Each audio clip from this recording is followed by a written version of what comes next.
sebagai negara berbahaya, Pakistan memanggil Dubes Amerika Serikat. Menteri Luar Negeri Pakistan Bilawal Bhutto Zardari menyatakan pada Sabtu 15 Oktober kemarin bahwa dia telah memanggil Duta Besar Amerika Serikat.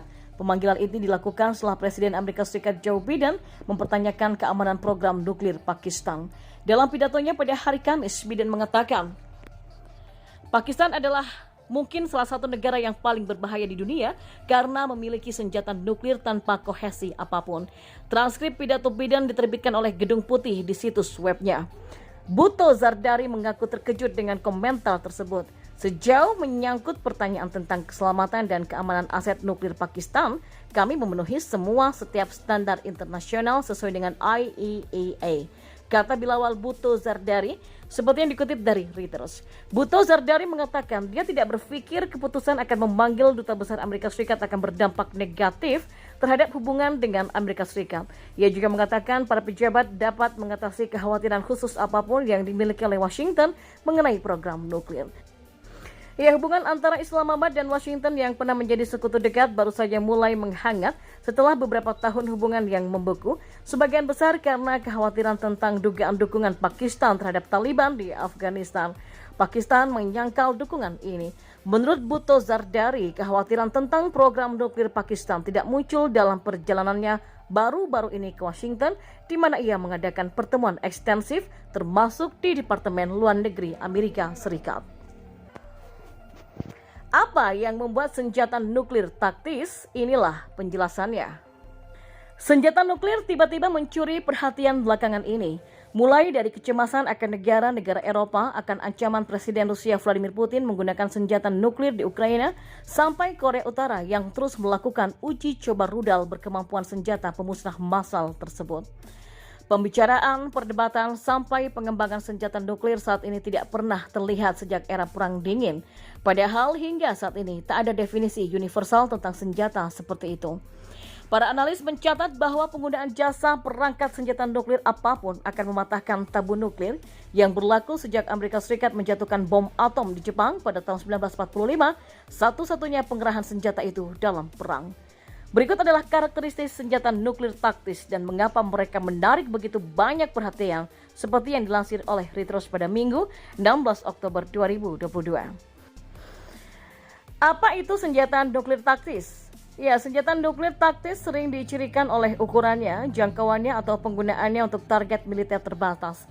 Mereka sering disebut sebagai senjata non-strategis, berbeda dengan senjata strategis yang didefinisikan militer Amerika Serikat sebagai senjata yang dirancang untuk menargetkan kemampuan perang musuh dan keinginan untuk berperang, termasuk manufaktur, infrastruktur, transportasi, dan juga sistem komunikasi, serta target lainnya. Sebaliknya, senjata taktis dirancang untuk mencapai tujuan militer yang lebih terbatas dan juga langsung yang memenangkan pertempuran.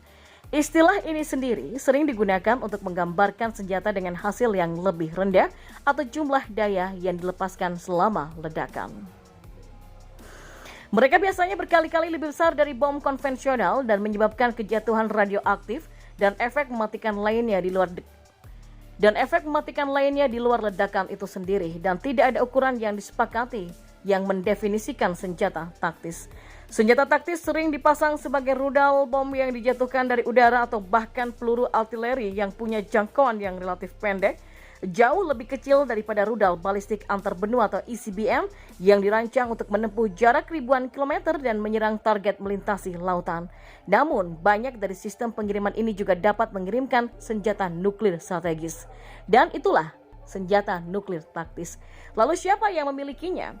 Banyak kekuatan nuklir dunia memiliki senjata yang dianggap berdaya rendah atau dimaksudkan untuk digunakan di medan perang. Menurut laporan pada bulan Maret oleh US Congressional Research Service atau CRS, Amerika Serikat memiliki sekitar 230 senjata nuklir non-strategis, termasuk sekitar 100 bom B-61 yang dikerahkan dengan pesawat di Eropa. Pada tahun 2018, pemerintah Trump mengumumkan rencana untuk hulu ledak hasil rendah baru untuk rudal balistik yang diluncurkan kapal selam atau SLBM dan rudal jelajah berujung nuklir non-strategis. Lalu Rusia memiliki 1.000 sampai 2.000 hulu ledak nuklir untuk senjata nuklir non-strategis di gudang senjatanya, kata laporan CRS. Dan Korea Utara pada pekan ini mengatakan bahwa serangkaian uji coba misalnya baru-baru ini dirancang untuk mensimulasikan menghujani Korea Selatan dengan senjata nuklir taktis. Para ahli percaya bahwa jika Korea Utara melanjutkan uji coba nuklir, maka hal itu bisa mencakup pengembangan hulu ledak yang lebih kecil yang dimaksudkan untuk digunakan di medan perang nantinya. Lukashenko peringatkan bahayanya nuklir Putin yang bisa menyebabkan kiamat. Ya, Presiden Belarusia Alexander Lukashenko memperingatkan bahayanya dari senjata nuklir Rusia di bawah komando Presiden Vladimir Putin. Menurutnya, jika senjata itu digunakan di Ukraina, maka akan menjadi akhir dari planet bumi atau kiamat. Sebab efeknya tidak hanya diderita oleh Ukraina, tapi juga ada reaksi berantai. Dia yakin Putin tidak akan menggunakan senjata berbahaya itu kecuali Rusia benar-benar tersudut. Menurutnya, ancaman perang nuklir hanyalah motivator politik. Namun jika itu terjadi, kehancuran akan terjadi dan tidak hanya di Ukraina. Ini akan menjadi akhir dari planet kita semua. Jika senjata nuklir digunakan bahkan oleh satu negara saja, hal itu akan menyebabkan reaksi berantai. Rusia memahami hal ini dengan sangat baik. Dan tidak ada seorang pun, saya ingin menggarisbawahi ini, tidak ada seorang pun, saya tahu pasti dari Presiden Putin sendiri, tidak ada yang menetapkan tujuan untuk menggunakan senjata nuklir, kata Lukashenko yang selama ini dikenal sebagai sekutu Putin. Ketika Ukraina memperkuat pertahanannya dan serangan baliknya terus merusak pasukan Rusia, maka retorika Putin semakin agresif di mana Presiden Rusia itu secara eksplisit mengancam akan menggunakan senjata nuklir untuk melindungi wilayah-wilayah yang baru saja dicaploknya. Lukashenko juga merujuk serangan rudal Putin terhadap infrastruktur Ukraina yang telah menewaskan warga sipil, menghancurkan jembatan, gedung, dan juga pembangkit listrik dan mengatakan jika Putin tersudut, lebih banyak serangan serupa bisa terjadi. Menurutnya, Rusia memiliki senjata yang paling modern dan tidak membutuhkan senjata nuklir untuk memenangkan perangnya. Namun Michael Kimage, profesor dan ketua Departemen Sejarah Universitas Katolik Amerika mengatakan kepada Newsweek bahwa Lukashenko adalah sekutu Kremlin dan pesannya mungkin hanya untuk mengintimidasi.